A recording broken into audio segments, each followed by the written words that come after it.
Shalom Bapak Ibu Saudara-saudari yang dikasihi dan mengasihi Tuhan.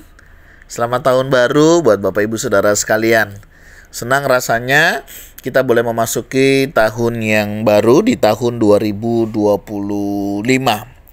Mari Bapak Ibu Saudara, sebelum kita membaca merenungkan firman Tuhan, kita berdoa. Tuhan, terima kasih, kami bersyukur hari ini Engkau memberkati kami, hari yang baru di tahun yang baru, di bulan yang baru. Terima kasih ya Tuhan untuk kasih setiamu di dalam hidup kami. Kami bersyukur, kami ada sebagaimana kami ada, semua karena berkat dan kemurahan-Mu. Terima kasih ya Tuhan untuk tahun 2024 yang Tuhan boleh izinkan kami lalui sehingga kami juga bisa melewatinya.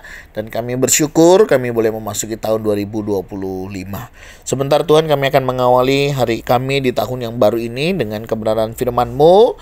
Berfirmanlah dan biarlah kami mengerti apa yang menjadi kehendak-Mu di dalam hidup kami. Kami berdoa di dalam nama Tuhan Yesus Kristus. Haleluya. Amin. Ayat bacaan kita hari ini terambil di dalam kitab Ulangan pasal yang ke-31, ayatnya yang ke-8. Sebab Tuhan, Dia sendiri akan berjalan di depanmu.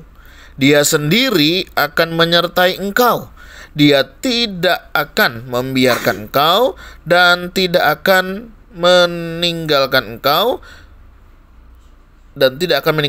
Maaf, saya ulangi. Janganlah takut dan janganlah patah hati. Amin. Demikian firman Tuhan. Mari kita merenungkannya. Nah, Bapak Ibu Saudara yang dikasihi dan mengasihi Tuhan, ini satu kebenaran firman Tuhan yang akan mengawali tahun kita di tahun ini. Nah, ayat ini saya merenungkan begitu ya, ini sangat luar biasa sekali. Bagaimana pada saat itu peralihan kepemimpinan sebenarnya antara Musa akan ke Yosua. Nah, tentunya bagi Yosua sendiri pun ada ketakutan, ada kegentaran. Bagaimana dia akan memimpin membawa bangsa Israel ya, menuju ke tanah Kanaan. Saya percaya ini bukan hal yang mudah bagi Yosua ya. Demikian juga bukan hal yang mudah juga buat bangsa Israel pada saat itu. Karena mereka selama ini sudah dipimpin oleh Musa dan ada banyak hal memang yang mereka jalani, yang mereka hadapi begitu ya dalam perjalanan iman. Tapi pada bagian ini Musa itu memberikan satu penguatan ya, baik buat Yosua maupun buat umat Israel pada saat itu. Yang tentunya ini juga menjadi satu berkat ya buat kita hari ini, yang dimana kita akan memasuki tahun yang baru ya, di hari yang baru, minggu yang baru, bulan yang baru. Nah, tentu pada saat-saat di dalam hidup ya, seringkali kita kan bisa merasa cemas, tidak tahu harus berbuat apa begitu ya. Nah, firman Tuhan ini kembali lagi mau menguatkan, meneguhkan janji jaminan yang luar biasa dari Tuhan buat kita ya. Ada beberapa hal kita bisa melihat bagian ini. Misalnya di sini dikatakan sebab Tuhan, dikatakan ya, Dia sendiri akan berjalan di depanmu. Tuhan bukan hanya mendampingi kita dari belakang atau hanya memberi petunjuk, Dia berjalan di depan kita. Artinya Dia akan memimpin setiap langkah kita. Saat kita menghadapi ketidakpastian atau tantangan, kita bisa yakin bahwa Tuhan sudah lebih dulu menghadapinya dan mempersiapkan jalan bagi kita. Nah, Bapak Ibu Saudara, percayalah, tahun 2025 kita nggak ada yang tahu. Ya, tapi saya optimis ini adalah tahun berkat Tuhan di mana Tuhan akan berjalan di depan kita. Tuhan akan berjalan di depan Bapak Ibu Saudara. Pertanyaannya, maukah Bapak Ibu Saudara mengikuti jejak perjalanan ini? Atau Bapak Ibu Saudara mau memilih jalan yang lain? Itu adalah sebuah pilihan. Tapi dalam firman Tuhan ini, Tuhan katakan ya, Dia akan berjalan di depan kita. Percaya deh, kalau Tuhan berjalan di depan kita, kita mengikutinya dari belakang, kita akan menikmati damai sejahtera itu. Kita akan menikmati berkat dan penyertaan Tuhan itu. Nah, masalahnya hari ini mau atau tidak. Nah, bagaimana cara kita mau? Sederhana Bapak Ibu Saudara. Ketika Bapak Ibu Saudara ya, kita semua baca firman Tuhan, merenungkan firman Tuhan ya, berdoa. Saya percaya disitulah cara kita mengikuti ya pimpinan Tuhan di dalam hidup kita. Karena saya yakin percaya setiap hari ya firman Tuhan yang kita baca, kita dengar ya, itu akan membawa kita untuk kita melakukan apa yang menjadi kehendak Tuhan. Nah, Tuhan itu sudah di depan kita nih, tinggal kita ngikut aja ya. Kalau misalnya kita perjalanan rombongan, kadang kan ada yang sudah tahu tempatnya, ada yang belum ya. Bagi yang belum biasanya dia akan di belakang kan gitu. Yang sudah tahu dia pasti akan di depan. Nah, selama kita mengikuti rombongan yang di depan, nanti kita pasti akan sampai ya, dengan selamat sampai dengan tujuannya. Nah, pertanyaannya kalau kita berusaha mencari jalan yang lain padahal kita belum pernah ke sana, nah, sering kesasar ya, sering salah jalan. Nah, tahun ini saya mengajak Bapak Ibu Saudara, yuk kita ikuti ya pimpinan Tuhan. Belajar kita dengar-dengaran akan firman Tuhan lagi. Belajar untuk kita terus bergantung kepada Tuhan. Dengan cara apa?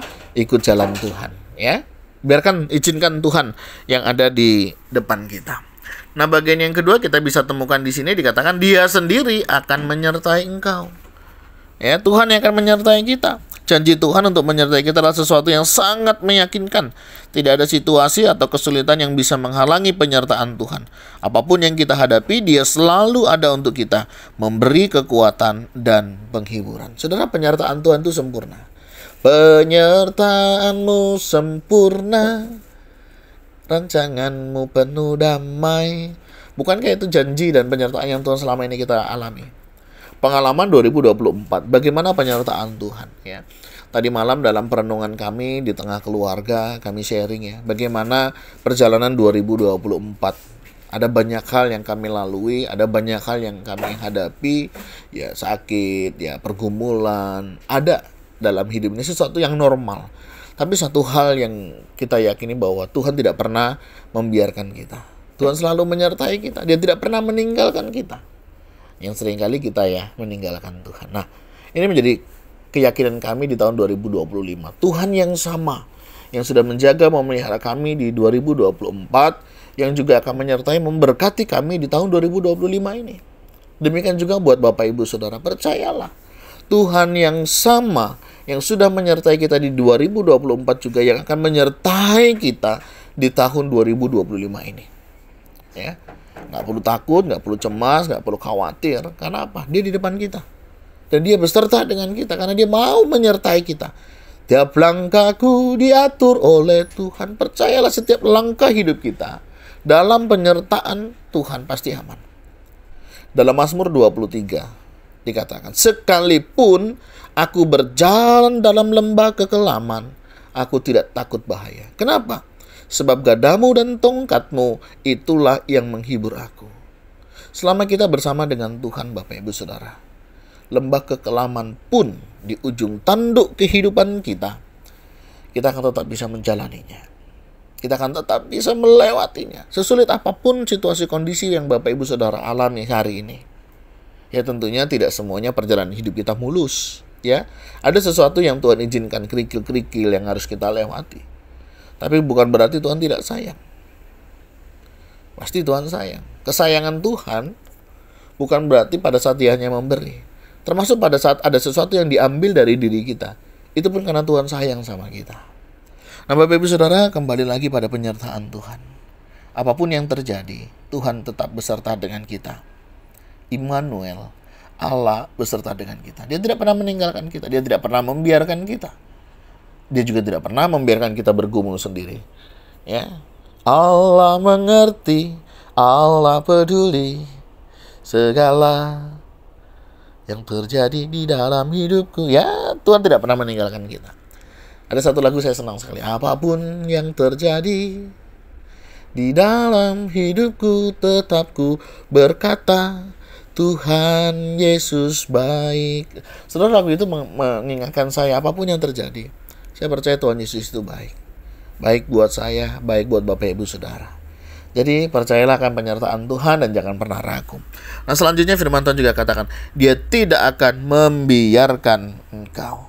Dalam hidup ini kita seringkali merasa seolah-olah kita itu sendirian. Namun janji Tuhan sangat jelas. Dia tidak akan pernah meninggalkan kita apapun ataupun membiarkan kita. Mungkin Ada orang-orang yang mengecewakan kita, atau keadaan yang membuat kita merasa terabaikan. Tetapi ingat, Tuhan tetap setia mendampingi kita. Tuhan tidak pernah membiarkan kita. Ya. Pernahkah Bapak Ibu Saudara dibiarkan Tuhan? Dibiarkan jatuh sampai tergeletak? Tidak pernah. Mungkin Tuhan izinkan kita jatuh, tapi tidak sampai tergeletak, bukan? Karena tangan Tuhan senantiasa menopang. Bapak Ibu Saudara, awal tahun ini saya mau mengajak untuk kita boleh merenungkan setiap kasih pemeliharaan Tuhan dalam hidup kita. Dan janji-janji Tuhan itu nyata. Mari kita jalani dengan optimis tahun 2025 bahwa Tuhan beserta dengan kita. Tuhan tidak akan membiarkan kita. Dan Tuhan senantiasa berjalan di depan kita. Dan dikatakan Dia tidak akan membiarkan engkau dan tidak akan meninggalkan engkau. Wah, saudara, ini satu berkat penyertaan Tuhan yang luar biasa ya dalam hidup kita. Sampai hari ini kita ada sebagaimana kita ada. Ini semua karena berkat kemurahan Tuhan. Ya, percayalah Bapak Ibu Saudara, apa yang Tuhan berikan dalam hidup kita ini yang terbaik. Terakhir dikatakan, jangan takut, jangan patah hati. Kadang situasi kondisi hari-hari ini ya bisa membuat kita takut, bisa membuat kita cemas, bisa membuat kita khawatir, bisa membuat kita patah hati, kehilangan semangat, kehilangan harapan. Saya mau katakan dalam satu firman Tuhan, jangan takut Bapak Ibu Saudara. Kenapa? Karena Tuhan yang di depan kita. Karena Tuhan yang menyertai kita. Dan Tuhan tidak akan membiarkan ataupun meninggalkan kita. Nggak perlu takut. Ya. Apalagi kita punya Tuhan. Kita percaya Tuhan kita itu Tuhan yang luar biasa. Jangan pernah takut, jangan pernah ragu, termasuk jangan sampai patah hati. Mungkin doa-doa kita belum dijawab yes oleh Tuhan. Mungkin harapan-harapan kita belum tercapai. Nggak perlu patah hati. Ya, minta Tuhan pulihkan hati kita. Jangan izinkan kita tawar hati apapun yang terjadi. Jangan izinkan kita patah hati karena situasi kondisi yang hari-hari ini kita alami. Percayalah pada Tuhan dan percayalah akan kasih dan penyertaan Tuhan. Mari Bapak Ibu Saudara, kita mulai tahun ini dengan satu keyakinan bahwa Tuhan sendiri berjalan di depan kita. Tuhan yang akan menyertai kita, di mana Dia tidak akan membiarkan ataupun meninggalkan kita. Dan tetap semangat, jangan pernah takut, dan jangan sampai kita patah hati. Tuhan, terima kasih, kami bersyukur hari ini Engkau memberkati kami ada sebagaimana kami ada, semua karena berkat kemurahan-Mu. Terima kasih Tuhan untuk 2024 yang sudah kami lalui. Terima kasih banyak kisah, banyak pelajaran yang kami dapati. Dan tahun ini kami kembali serahkan bersama dengan Engkau yang berjalan di depan kami, yang menyertai kami dan tidak akan pernah membiarkan atau meninggalkan kami. Kami serahkan hidup kami ke dalam tangan-Mu. Dan kami percaya Tuhan memberi yang terbaik. Kuatkan, teguhkan hati kami untuk kami tidak patah hati ataupun kami tidak menjadi takut dalam menjalani tahun ini, karena kami tahu kami beserta dengan Engkau. Terima kasih ya Tuhan, kami bersyukur. Berkati juga setiap kami yang dengan setia membaca, merenungkan firman-Mu, untuk kami boleh makin cinta akan Engkau, makin cinta akan firman-Mu, dan kami juga makin cinta untuk melakukan pekerjaan-pekerjaan-Mu. Terima kasih Tuhan, terima kasih. Kami berdoa, kami mengucap syukur dalam nama Tuhan Yesus Kristus. Haleluya, amin. Bapak Ibu Saudara, demikianlah renungan kita hari ini. Selamat menjalani tahun yang baru dengan semangat bahwa Tuhan senantiasa beserta dengan kita. Tuhan Yesus memberkati kita sekalian. Shalom.